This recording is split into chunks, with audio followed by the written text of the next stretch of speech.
আসসালামু আলাইকুম দর্শক। জুলাই যোদ্ধাদের মধ্যে যে খেলা জমে উঠেছে তা সম্ভবত চূড়ান্ত রূপ পেতে যাচ্ছে। এবং এই যে জুলাই যোদ্ধাদের নেতৃত্বে গড়ে ওঠা কিংস পার্টি এনসিপির যে অস্তিত্ব থাকবে না সে কথা তো অসংখ্যবার আপনাদের সামনে বলেছি, এবং সেটি বাস্তবে প্রমাণিত হতে যাচ্ছে, বাস্তবে রূপ পেতে যাচ্ছে।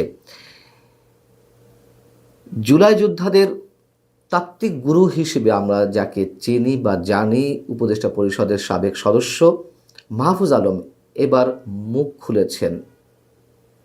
তিনি খোলামেলাভাবে অনেক কথা তুলে ধরেছেন। তিনি তার ভেরিফাইড ফেসবুক পেজে একটি স্ট্যাটাস দিয়েছেন, তার মধ্য দিয়ে তিনি এনসিপির সঙ্গে সব ধরনের সম্পর্ক ছিন্ন করার ইঙ্গিত দিয়েছেন, নতুন আরও বেশ কিছু বিষয়ে ইঙ্গিত দিয়েছেন। এবং এই মাহফুজ আলম তো ডক্টর মোহাম্মদ ইউনূস সাহেবের অনেক পছন্দের ব্যক্তি। প্রধান উপদেষ্টা মাহফুজ আলমকে সারা বিশ্বের সামনে মাস্টার মাইন্ড হিসেবে তুলে ধরেছিলেন, পরিচয় করিয়ে দিয়েছেন। আবার এইসব মাস্টার মাইন্ডদের পেছনের শক্তি হিসেবে কে কাজ করেছেন, ডক্টর ইউনূস সাহেবের কতটা সহযোগিতা ছিল, সেগুলো আমরা আপনাদের সামনে প্রমাণ হিসেবে উপস্থিত করেছি। 2-2-4 মিলিয়ে আমরা সমীকরণ মেলানোর চেষ্টা করেছি। কিন্তু আরও একটি প্রশ্ন আছে। এখনো পর্যন্ত একটা বিশেষ শক্তি, এই জুলাই যোদ্ধারা যে নানান ধারায় বিভক্ত হয়ে পড়েছে, কোন অংশকে মদদ দিয়ে যাচ্ছে, কোন অংশকে যে মদদ দিয়ে যাওয়া হচ্ছে আর কোন অংশ যে শক্তিশালী হওয়ার চেষ্টা করছে, তা আমাদের কাছে স্পষ্ট। যারা এখনো পর্যন্ত সামনের সারিতে আছেন, মোটামুটি আমাদের বুঝতে কষ্ট হয় না তারা কারা। নিশ্চয়ই সেই খেলা আরও কিছু দূর যেতে পারে, তবে চূড়ান্ত পরিণতি আমরা জেনে গেছি। যাই হোক, মাহফুজ আলম তার ফেসবুক পেজে যে স্ট্যাটাসটি দিয়েছেন তা একটু আপনাদেরকে পড়ে শোনায়। তিনি বলছেন, নাগরিক কমিটি ও এনসিপি জুলাইয়ের সম্মুখ সারির নেতৃত্বে সংগঠিত হয়েছিল। এই দুটি সংগঠন আমরা জুলাইয়ের সহযোদ্ধারা থাকায় গত 1.5 বছর আমি চাহিদা মাত্র তাদেরকে পরামর্শ, নির্দেশনা এবং পলিসিগত জায়গায় সহযোগিতা করেছি। আমার অবস্থান স্পষ্ট। নতুন রাজনৈতিক অর্থনৈতিক বন্দোবস্ত, ফ্যাসিবাদের বিরুদ্ধে সাংস্কৃতিক লড়াই, সামাজিক ফ্যাসিবাদ মোকাবেলা, রিকনসিলিয়েশন, দায় দরদের সমাজসহ অনেক কথাই আমি বলেছি, যেগুলো আমরা জুলাই সহযোদ্ধারা উক্ত দুটি সংগঠন থেকে বারবার বলেছেন। কিন্তু তারা এগুলো ধারণ করতেন? প্রশ্ন করছেন তিনি। এনসিপিকে একটা বিগ জুলাই আমব্রেলা আকারে স্বতন্ত্র উপায়ে দাঁড় করানোর জন্য আমি সকল চেষ্টাই করেছি, কিন্তু অনেক কারণেই সেটা সম্ভব হয়নি।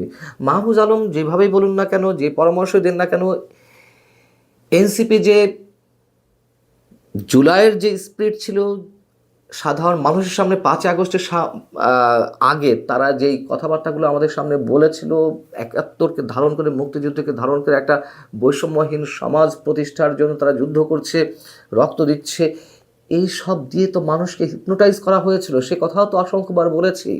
সেই কথাই এখন মাহফুজ আলমদের মুখ থেকে বের হচ্ছে। অর্থাৎ গণঅভ্যুত্থানটি ছিল সাধারণ মানুষের সঙ্গে স্রেফ প্রতারণা।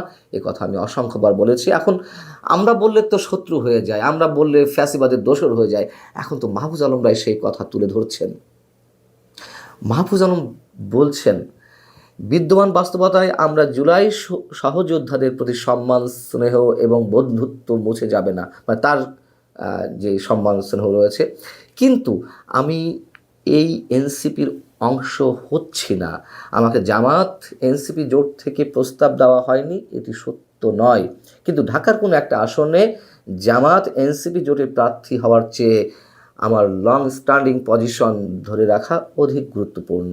এবং শেষ পর্যায়ে এসে বলছেন, ইতিহাসের এই চলতি পর্বে বাংলাদেশ একটা শীতল যুদ্ধের মধ্যে রয়েছে।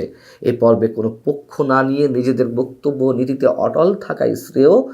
বিকল্প তরুণ বা জুলাই শক্তির সম্ভাবনা এখনও শেষ হয়ে যায়নি, বরং আমি গত 1.5 বছরে যা বলেছি, যে নীতিতে বিশ্বাস রেখেছি, তা অব্যাহত রাখব। রাজনৈতিক, সাংস্কৃতিক ও বুদ্ধিবৃত্তিক সকল উপায়, if you care to join me, you are most welcome. তার মানে কি? এবং তিনি সবশেষে বলছেন, নতুন রাজনৈতিক অর্থনৈতিক বন্দোবস্ত সম্ভব ও বাস্তব। বিকল্প মধ্যপন্থী তরুণ বা জুলাই শক্তির উত্থান অত্যাসন্ন। আমরা ধরে নিচ্ছি যে আরও একটি বিকল্প শক্তি আসছে, আরও একটি নতুন রাজনৈতিক দল আসছে। আমি সে বিষয়ে একটু কথা বলছি। এর আগে এনসিপি গঠনের সময় আমরা জানি যে মাহফুজ আলম দলের গুরুত্বপূর্ণ পদ দুটির একটি চাইছিলেন, সাধারণ সম্পাদকের পদ। তার হয়ে তার অনুসারীরা এই যে